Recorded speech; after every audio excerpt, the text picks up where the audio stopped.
título deste livro pode ser um pouco enganador. Não são tanto os destinos eternos que tenho em vista. O título pode ser colocado em foco mais claro, fazendo uma pergunta: para onde está indo a história? Atualmente, existem 3 visões de mundo que estão competindo pelos holofortes em resposta a esta pergunta. No ensino de muitas religiões orientais, a história é cíclica, tanto no plano pessoal quanto no cósmico. Nada mais é do que um ciclo repetitivo de eventos. Assim, ensinar sobre reencarnação é comum a muitos.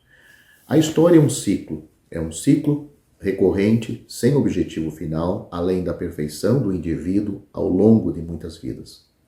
O humanismo secular responde dizendo-nos que a história não vai a lugar nenhum. Somos o subproduto ocidental de forças evolucionárias que não são controladas por nenhuma sabedoria ou propósito transcendente. A expressão, muitas vezes repetida, de Jacques Monod, de que estamos aqui como resultado de jogar os dados, talvez resuma melhor o poder irracional e sem propósito que guia a evolução cega. A terceira resposta é a bíblica. Há um Deus transcendente, todo sábio e todo amoroso, que guia a história segundo o conselho da sua vontade. Efésios capítulo 1, versículo 11. A cosmovisão cristã postula um Deus criador que está no controle da história e guiando tudo em direção ao seu propósito final, a glória de seu Filho. Colossenses capítulo 1, versículos 15 a 17. Ele está movendo a história em direção ao seu objetivo final. Não uma sociedade fantasiosa, mas novos céus e uma nova terra. Ali, e somente ali, o pecado não poderá mais levantar a cabeça. Nenhuma voz discordante será ouvida no coro de louvor ao Cordeiro. Nenhuma vontade própria se intrometerá nesta sociedade. A história bíblica tem um objetivo. Dadas as 3 opções, é provável que a maioria prefira a última, a história que vai para algum lugar em vez de para lugar nenhum. História que se dirige a um lugar em vez de repetir seu passado triste e sórdido. Mas as preferências pessoais não devem ser o juízo da verdade. O que gostaríamos não é necessariamente sempre o que é verdade. No entanto, o que é verdade é sempre o que gostamos e preferimos. Como devemos julgar entre os 3 competidores? Que padrão podemos aplicar para avaliar a validade das reivindicações feitas por cada um? O conceito cíclico oriental de história tem a seu favor a estranha tendência de a história se repetir. Mas essa repetição é, na verdade, apenas um reflexo expressando a maldade do coração humano. A repressão, a rebelião, a luta, a independência e a liberdade aconteceram e se repetiram na cena humana por milênios. Sua recorrência na paisagem mais ampla da história dificilmente defende um grande projeto de reencarnação individual com a reciclagem da alma. A história se repete porque o coração humano não muda desde a queda no Éden até os dias atuais. Os seres humanos sempre se esforçarão para ser como deuses, controlando e oprimindo os outros. Da mesma forma, testemunhos individuais de ter a sensação de ter vivido uma vida anterior ou uma experiência anterior carecem de qualquer base objetiva de credibilidade. A visão secular da história é baseada nos fundamentos gêmeos da ausência de Deus e da crença no materialismo. Para a mente secular, não há nada fora do universo material. Assim, não pode haver força orientadora além do acaso. Não há sabedoria transcendente, apenas as forças involuntárias que nos trouxeram até este ponto da história. Nosso destino está 1 bilhão de anos no futuro, quando o nosso Sol se autodestruirá, levando nossa Terra ao esquecimento. A cosmovisão cristã, uma visão que reconhece uma mão soberana, sábia e proposital dirigindo a história, é baseada na palavra de Deus. Mas antes de qualquer objeção que contraria essa afirmação, chamando isso de argumento circular, considere isto. Um evento ocorreu dentro da história que definiu a história e confirmou seu destino. É apenas a cosmovisão cristã que fornece evidência objetiva para a sua afirmação de que a história tem um objetivo. Deus encarnado entrou na história. Ele viveu entre nós como um homem. Ele ensinou a verdade sobre a direção da história. Ele falou sobre questões relacionadas a um tempo antes do início da história. Você pode ler as palavras dele em João capítulo 17, versículo 5 e versículo 24. Ele falou do curso da história. Lucas capítulo 11, versículos 50 a 51. Ele falou de eventos futuros na história. Mateus os capítulos 24 e 25. Ele fez referência que o céu e a terra passarão. Mateus 24, versículo 35, e de um dia em que ele viria com poder e grande glória, no mesmo capítulo de Mateus 24, versículo 30. Todos os eventos do tempo estão se movendo para uma culminação, uma grande arte de criação divina. Ele falou com a consciência de uma mão que estava controlando e guiando tudo para seu objetivo. O místico oriental e o materialista ocidental podem contestar isto com base no fato de que tudo isso está contido em um livro, a Bíblia, que eles afirmam ser aceito como fé cega. O que eles não percebem é que o homem que falou essas palavras e fez essas afirmações foi morto e depois ressuscitou dos mortos. Um homem, enquanto morto, na morte, tinha o poder de ressuscitar dos mortos. Foi o que ele afirmou, João capítulo 2, versículo 19. Este homem, que poderia fazer isto, deve ser Deus. E se ele é Deus, suas palavras devem ser verdadeiras. A ressurreição de Cristo é a validação de tudo o que ele pregou. Embora a ressurreição do Senhor Jesus seja uma verdade revelada nas Escrituras, também é um evento aberto ao exame de qualquer investigador de mente aberta. Muitos, inicialmente, antipáticos à verdade da ressurreição, abordaram os eventos e eventos subsequentes na história secular e saíram com a convicção de que a única explicação plausível é que a afirmação da ressurreição é verdadeira. Nada mais se ajusta aos fatos. Lembre-se sempre que eventos históricos não são confirmados por métodos científicos, mas por critérios estabelecidos para avaliar sua validade. A ressurreição confirma que a história tem um destino. Não estamos viajando em círculos nem navegando sem rumo pelo universo. Como indivíduo e cada indivíduo temos um destino eterno. Como civilização, estamos nos movendo para um cosmo, o qual Jesus terá a preeminência. Colossenses capítulo 1, versículo 18. Há um fim em vista. Há um dia circulado no calendário de Deus, quando o Senhor Jesus, o mordomo fiel, entregará o reino a Deus, seu Pai, para que Deus, o Deus triuno, possa ser tudo em todos. 1 Coríntios capítulo 15, versículos 24 a 28. A história não só tem um destino, mas tem uma consumação gloriosa. uma consumação condizente com a sabedoria, o poder e o amor de Deus, que está dirigindo tudo. Isto é uma maravilha. Tão grande, tão maravilhoso será que a maior celebração terrena parecerá uma formatura de pré-escolar mal planejada e mal executada. E talvez a melhor coisa seja que a graça nos preparou para sermos participantes célebres.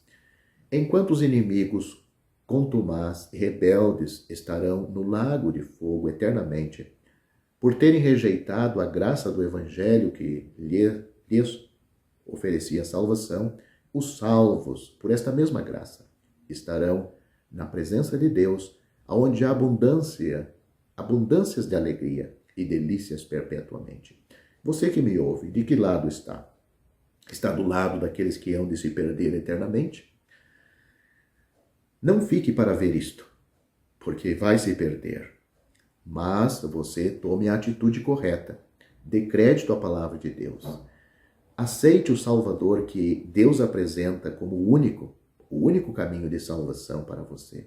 O apóstolo Pedro disse, em nenhum outro há salvação, porque também debaixo do céu nenhum outro nome há dado entre os homens, pelo qual devamos ser salvos.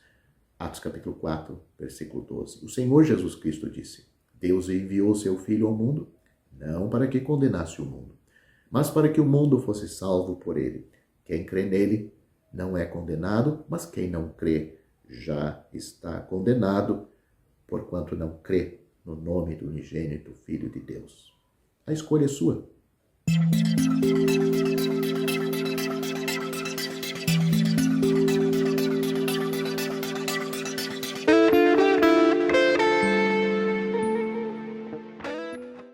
Vamos ler uma passagem no livro dos Efésios, capítulo 2. E vos vivificou, estando vós mortos em ofensas e pecados, em que noutro tempo andastes segundo o curso deste mundo, segundo o príncipe das potestades do ar, do espírito que agora opera nos filhos da desobediência, entre os quais todos nós também antes andávamos nos desejos da nossa carne, fazendo a vontade da carne e dos pensamentos. E éramos por natureza filhos da ira, como os outros também. Mas Deus, que é riquíssimo em misericórdia, pelo seu muito amor com que nos amou, estando nós ainda mortos em nossas ofensas, nos vivificou juntamente com Cristo. Pela graça sois salvos. E nos ressuscitou juntamente com Ele, e nos fez assentar nos lugares celestiais em Cristo Jesus, para mostrar nos séculos vindouros as abundantes riquezas da sua graça, pela sua benignidade para conosco, em Cristo Jesus.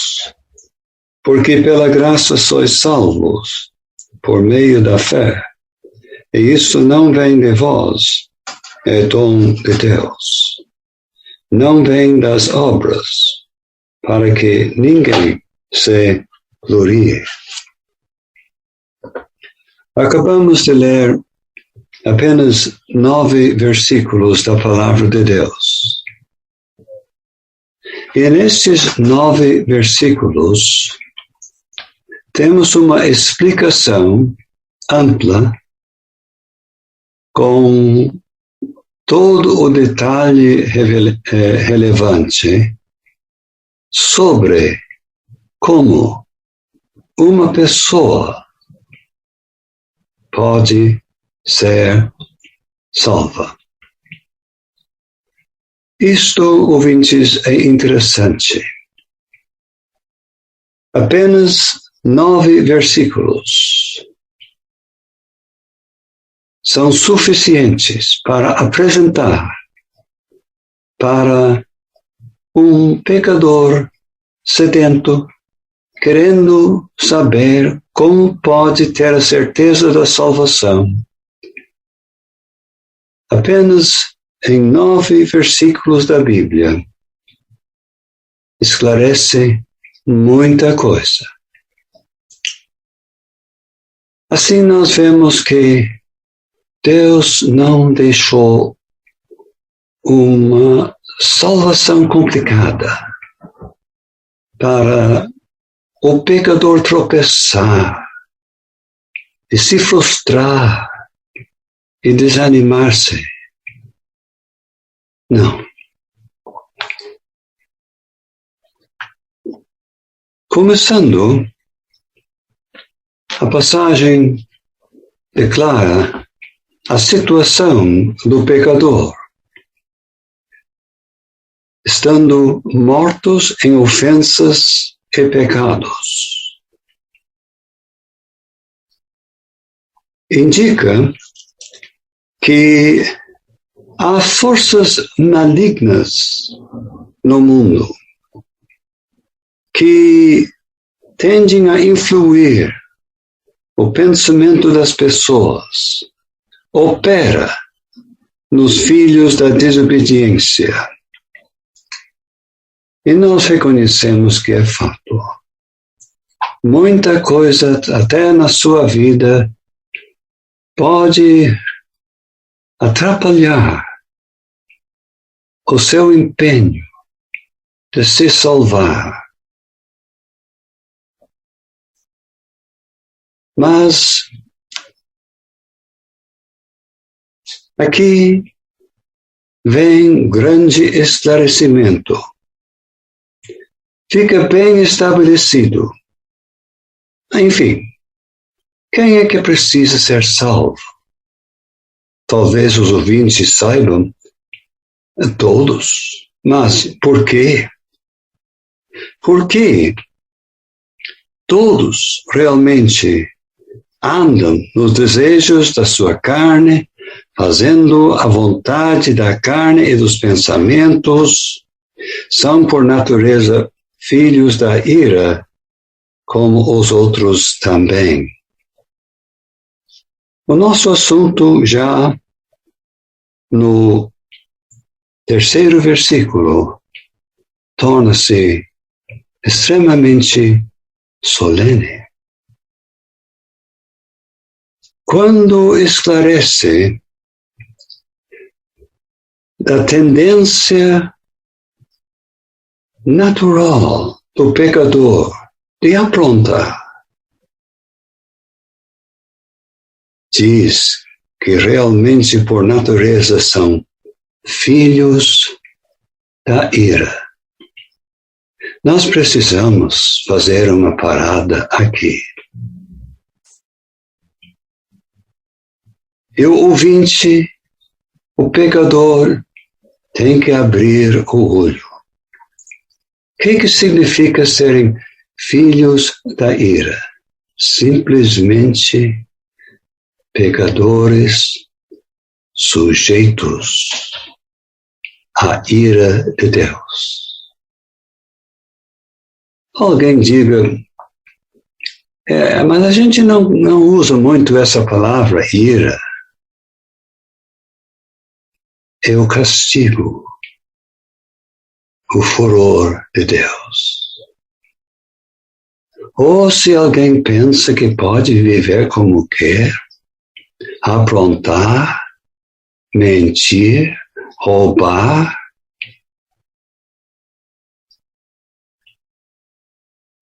cometer a imoralidade,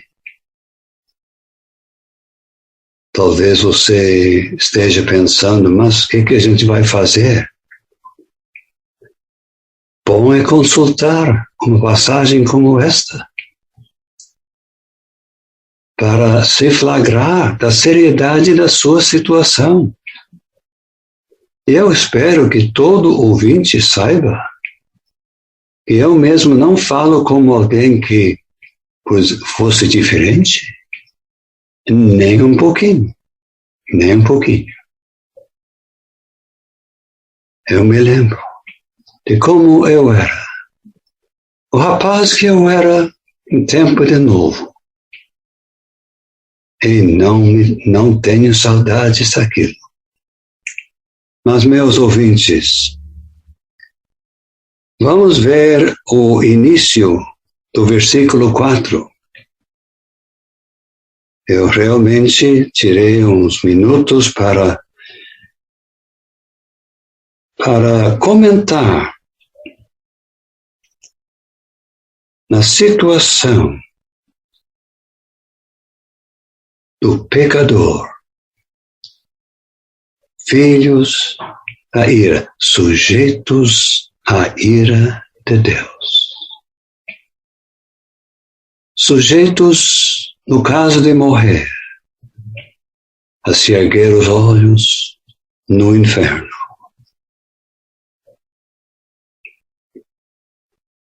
Talvez os meus ouvintes estejam dizendo, mas que quadro negativo que o homem aí está apresentando. Mas me acompanhe. O que diz agora no versículo seguinte? 2 palavras no começo. Mas Deus. Mas Deus. Aqui surge algo interessantíssimo. Mas Deus. Ouvintes, 2 coisas Deus não quer. Uma, que você vive a sua vida apontando no seu pecado. 2, Ele não quer que você se encontre no tormento eterno. Então, mas Deus, temos algo diferente agora. Temos algo bem interessante agora. O que vamos encontrar nessa passagem? O que esse versículo vai trazer para nós? Mas Deus, que é riquíssimo em misericórdia. Deu para entender alguma coisa? Sim. Pelo seu muito amor com que nos amou. Temos agora o privilégio de apresentar um Deus de amor, de muito amor, um Deus de misericórdia. Mas então você diz, então ele não vai enviar os pecadores para o inferno? Vamos devagar. Será que Deus pode tolerar o pecado e dizer, isso aí não é nada? Tem um cantinho no céu para ti? Um santo Deus podia fazer isto? Olha, ouvintes, ele não seria santo e nem seria o verdadeiro Deus se ele abrisse mão do pecado. Não. Mas o que encontramos aqui? Muito amor. Deus amou o mundo de tal maneira que deu seu Filho unigênito, para que todo aquele que nele crê não pereça, mas tenha vida eterna. Pense nisto, ouvintes, seu muito amor com que nos amou. O ouvinte pode dizer, mas então amplie isso aí para nós. Mas a própria passagem amplia. Estando nós, isto é, gente já salva, lendo essa carta, nós ainda mortos em nossas ofensas. Tá entendendo? É gente que não foge da realidade do seu pecado, gente que chegou a simplesmente se convencer e aceitar a seriedade do seu pecado, que até mortos estavam em pecado. Mas como mortos? Mortos para com Deus, distanciadíssimo de Deus. É a situação. Pode haver uma certa religião, mas se o assunto do pecado não é tratado, a situação é esta. Estando ainda mortos em nossas ofensas. Posso fazer um pequeno desafio aos ouvintes? Vamos partir para a realidade. É esta a sua situação neste momento? Morto em suas ofensas? É sério? Mas aqui vemos pessoas que aceitaram isto. É importante quem quer se salvar, é importante que reconheça a sua necessidade, seu perigo, a seriedade. E não é que vai poder se lembrar de pecado após pecado durante a sua vida, mas que reconheça: eu sou um pobre pecador perdido. Veja o que diz, meus ouvintes. Estando ainda mortos em nossas ofensas, nos vivificou, juntamente com Cristo. Pela graça sois salvos. Ou você diz: eu não entendi. Não é tão difícil. Não é tão difícil. O que acontece no momento que um pecador se salva? O que acontece? É complicado a pessoa se salvar? Não mesmo. Não mesmo. Uma vez que reconheça a seriedade da sua situação, a sua inoperância, isto é que não tem condições de salvar-se a si mesmo, não pode apresentar nada a Deus que ajude. Veja aqui. Pessoal, reconhecendo-se mortos em suas ofensas, nos vivificou juntamente com Cristo. Você diz: eu não entendi nada. Depois diz: pela graça sois salvos. Pela graça sois salvos. Meus prezados ouvintes, a salvação é de graça. Não custa nada.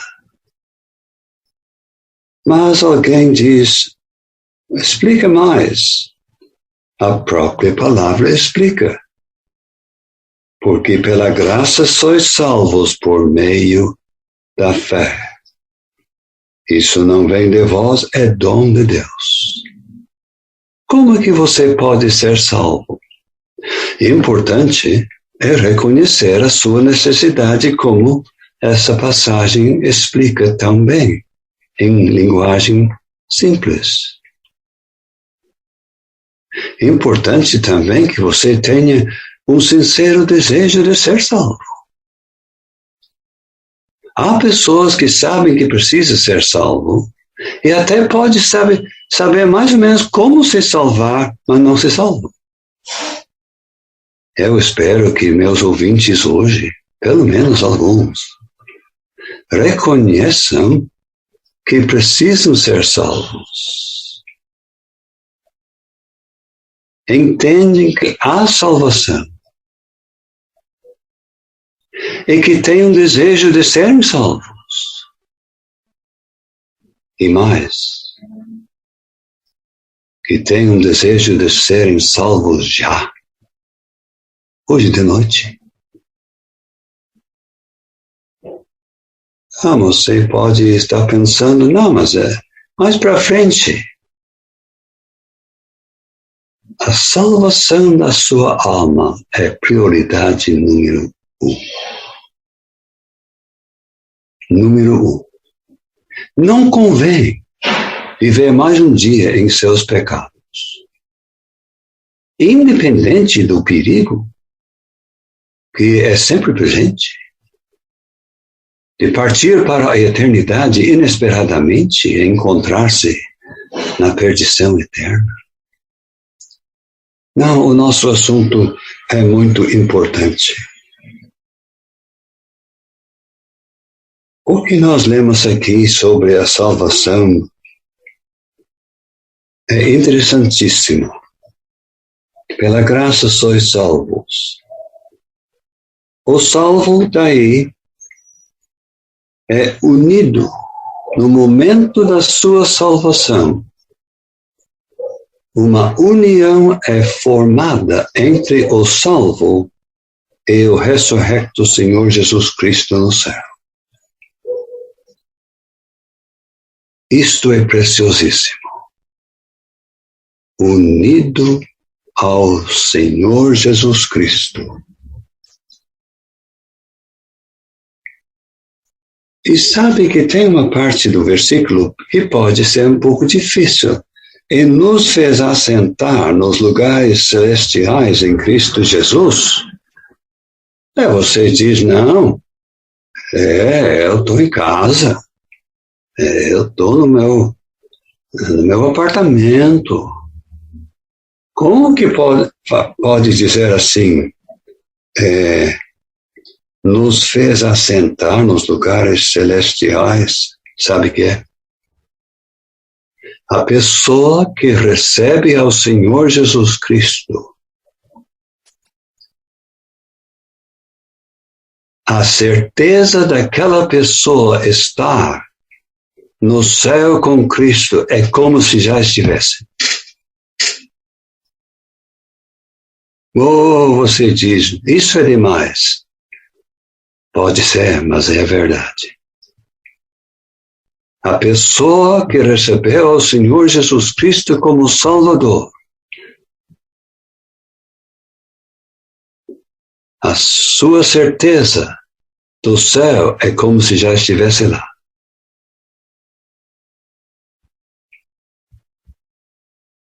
O que diz a mais? O que vai acontecer lá? Para mostrar nos séculos vindouros as abundantes riquezas da sua graça.